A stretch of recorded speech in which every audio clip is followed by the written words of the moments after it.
Halo, jumpa lagi di channel saya. Assalamualaikum warahmatullahi wabarakatuh. Kali ini kita akan membahas gaya antar molekul.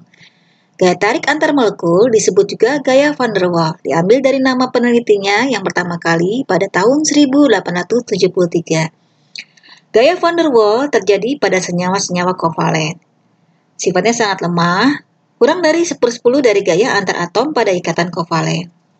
Gaya van der Waals pada zat padat lebih besar dari gaya van der Waals pada zat cair. Gaya van der Waals pada zat cair lebih besar daripada zat gas. Gaya van der Waals efektif bila jarak antar molekulnya sangat dekat, sehingga zat cair bisa memadat atau zat gas bisa mencair. Gaya tarik van der Waals dalam molekul disebabkan oleh 3 hal. Yang pertama, tarik-menarik dipol-dipol terjadi pada molekul polar dan molekul polar. Yang kedua, tarik-menarik antara ion dengan molekul polar. Contohnya, molekul air tertarik oleh ion Al3 positif pada AlCl3.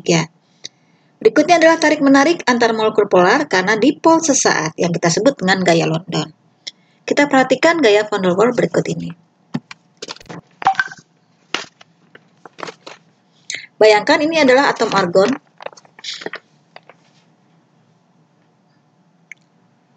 Elektronnya yang mengelilingi atom itu bergerak secara cepat, yang menyebabkan ketidakseimbangan di sekeliling atom. Perhatikan, ini kecenderungan muatannya.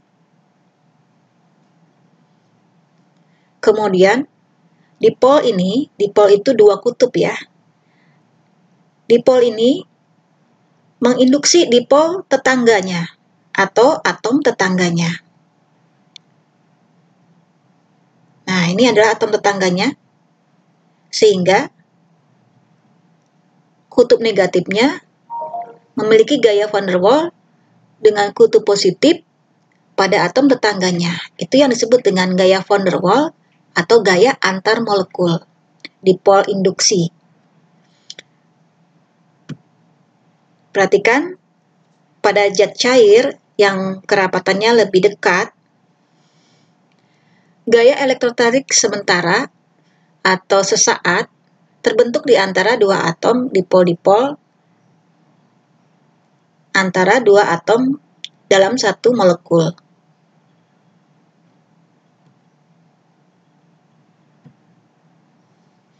Nah, gaya tarik van der Waals itu dibedakan dari 2 hal. Yang pertama, ditinjau dari ukurannya. Yang kedua, ditinjau dari semakin sederhana bentuk dari molekulnya.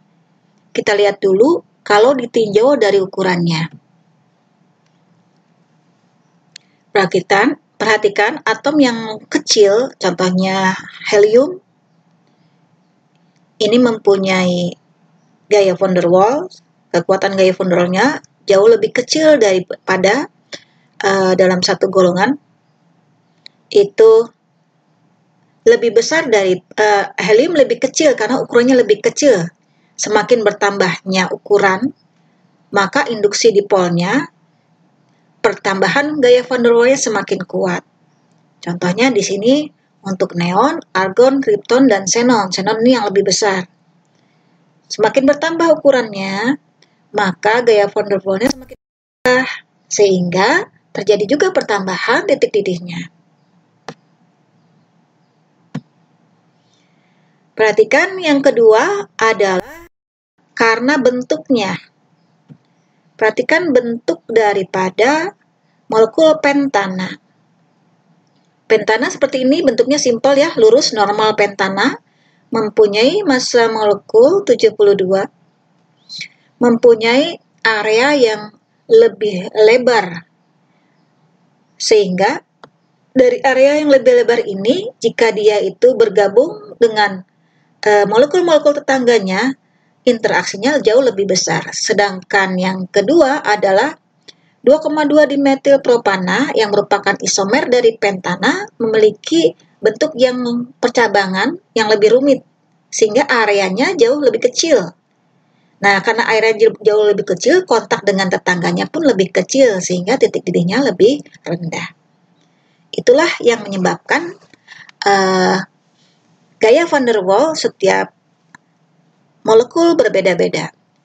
Kita jumpa lagi pada pembahasan berikutnya, gaya London dan ikatan hidrogen. Assalamualaikum warahmatullahi wabarakatuh.